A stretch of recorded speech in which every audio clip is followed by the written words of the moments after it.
ایسے ہی ہوتا ہے. تو یہ چیزیں چل رہی ہیں. دیکھیں بعد میں کیا ہوتا ہے، کیونکہ اس کے بعد دوسرا توشہ نا کیسے وہ ویسے ہی ختم ہے. اس کے بعد کیا کرنا ہے، یہ پلان بیسکلی سب سے زبردست چیز ہوگی. ایک خبر دوں، lieutenant general retired general Muzammil صاحب کو، وابڈا کے چیئرمین بھی رہے ہیں جی، ان کو کرپشن کے الزامات پر نا، جنرل مزمل صاحب کو کرپشن کے الزامات پر ٹرانسپیرنسی انٹرنیشنل کی درخواست پر 22 مارچ کو ایف آئی اے کا جو اینٹی کرپشن ونگ ہے یا کرپشن ونگ ہے کیا لیں ہم، اس نے طلب کر دیا. اور بڑی خطرناک خبر ہے. اور یہ تو ان کی کرپشن کی نہ کی ہو یہ مجھے نہیں پتا اس بات کا، لیکن ان کی مشہوری کے جنرل مزمل صاحب کی کچھ اور چیزیں بھی میں آپ کی یاد تازہ کر دیتا ہوں اگر آپ کو نہیں ہوتا. جنرل مزمل صاحب نا ان لوگوں میں سے ہیں جنہوں نے پرویز الہی اور عمران خان کے درمیان تصفیہ کرایا تھا.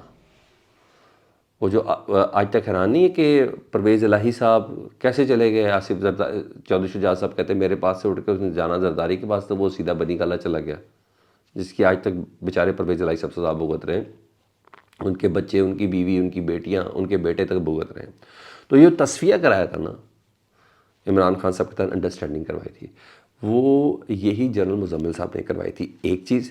دوسری خبر یہ ہے کہ یہ عدم اعتماد کے درمیان جو پیچ اپ کرایا تھا یہ وہ تھا. دوسری خبر یہ ہے کہ یہ جنرل فیاض حمید صاحب کے بہت قریبی دوستوں میں تصور کیا جاتا ہے، اور بہت سے ایسے اسٹیپ اپس ہیں جو جنرل فیاض اور جنرل مزمل کی انڈرسٹینڈنگ سے ہوئے تھے. اور خبر ہے، میں اس کو تجزیے کے طور پر دے دیتا ہوں، میں بلکہ تجزیے کہتا ہوں کہ جنرل فیاض صاحب پر ڈائریکٹ تو ہاتھ ڈال نہیں سکتے، کیونکہ انہوں نے ویسے ہی وہ دھرنا کمیشن میں کہہ دیا، انہوں نے کہا میں کچھ نہیں کرتا، مجھے جو کہتا ہے آرمی چیف کرتا ہے، بلا لیں اس کو، میں نے جو کچھ کیا جنرل باجوہ کے کہنے پہ کیا ہے. تو جنرل فیاض پہ کوئی بھی ایسی چیز نہیں جس پہ یہ ڈائریکٹ کوئی ہاتھ ڈال سکے. تو جنرل فیاض کے دائیں بائیں قریبی لوگوں پہ ہاتھ ڈالا جا رہا ہے، شاید کچھ کرو ٹائٹ کرنا یا کچھ بھی ہے، آئی ڈونٹ نو. کچھ بھی ہو، ایک بہت بڑا کنٹریبیوشن ہے جنرل فیاض کا پاکستان کی سیاست کے اندر.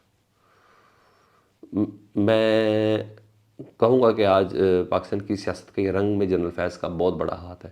اس لیے جنرل فیاض صاحب کے کل بھائی نجف صاحب کو گرفتار کیا گیا، اور اب یہ ان کے دائیں بائیں کے لوگ ہیں جس میں یہ دو شامل ہیں. کیونکہ پاکستان میں کبھی بھی نا آرمی چیف پر کوئی سزا نہیں ہو سکی، ان کی زندگی میں تو کبھی نہیں ہو سکی. پرویز مشرف چلے گئے، وہ جو کچھ بھی تھا مسئلہ تھا، لیکن آج تک نہیں ہو سکے.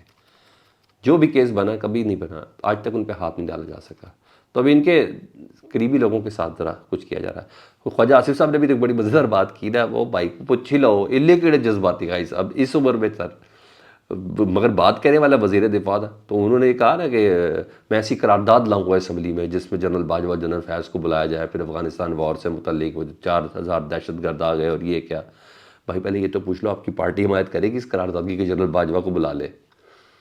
کیا آپ کی پارٹی اس بات کی حمایت کرے گی کہ جنرل فیاض کو بلوا لے؟ لکھ کے دوں، نہ یہ قرارداد آنی ہے نہ یہ حمایت ہو رہی ہے. اتنی بڑی بات ہے. بہرحال انہوں نے کہا یہ بات، ایک وزیر دفاع لیول کا بندہ یہ کہہ رہا ہے کہ میں نے کچھ ایسی فائلوں پہ سائن کی جس میں افغان شہری پاکستان کی فوج میں تھے، وہ کیپٹن شیپٹن رینک کے ہوں گے، لیکن یہ بڑی بات ہے سر، یہ بڑی بات ہے کہ آپ اس طرح کی بات کر رہے ہیں. تو بہرحال سوشل میڈیا پہ ایک ٹرینڈ بھی چل رہا ہے پی ٹی آئی پہ پابندی لگانے کے واسطے کہ بھائی آئی ایم ایف کے بعد بھی احتجاج کر لیتے ہیں، یہ یورپی یونین کو بھی کچھ کہہ دیتے ہیں اور فلانا ہے. تو وہ ایک چل رہا ہے ٹرینڈ کہ پابندی لگاؤ پی ٹی آئی پر. اچھا چلے، خواہش پوری کر لیں، یہ نون لیگ والوں نے بنایا ہوا ہے بہرحال ٹرینڈ.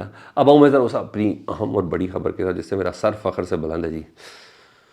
آپ کو پتہ میر علی میں واقعہ ہوا، افغان ٹی ٹی پی نے حملہ کیا اور ایک ایمبوش تھا جس میں ہمارے کرنل صاحب کیپٹن سمیت 8 افراد شہید ہوئے. پھر اتنا بڑا دھچکا تھا، یہ کوئی چھوٹا بڑا دھچکا نہیں تھا، جس میں آرمی چیف خود جنازے پہ تھے، صدر مملک کے جنازے تھے. پھر پچھلے 2 دن سے تو لواحقین کے یہاں وزیر اعظم اور وزیر داخلہ یہ سب جائے جا رہے ہیں نا. تو ساری بات ہے، اب صرف جنازے تو اٹھانا نہیں ہوتا نا، تو اس کا آپ کو جواب دینا ہوتا ہے. تو میں نے سب سے پہلے یہ خبر بریک کی تھی کل صبح کہ پاکستان نے حملہ کر دیا، سرجیکل سٹرائک کر دیا، اور ایئر فورس اس کے اندر بہت زیادہ ایکٹیو تھی، اور پختیا کے اندر کیا گیا تھا جہاں طالبان کی ہائیڈ آؤٹس تھی، ان کے پورے خاندان ادھر موجود ہیں، ٹی ٹی پی کے ان کے موجود تھے، اور ایک بہت بڑی تعداد جہنم حاصل ہوئی ہے. اس کا کاؤنٹ فور کبھی کوئی نہیں دے گا، بہت بڑی تعداد جہنم حاصل ہوئی ہے. تو ظاہری بات ہے آپ افغان طالبان کے مہمان ہیں، انہوں نے آپ کو پاکستان کے اندر انڈیا کی پراکسی کے اندر ڈالا ہوا ہے، جو کچھ بھی جس طریقے سے ہے حقیقت تو یہی ہے نا سب کچھ.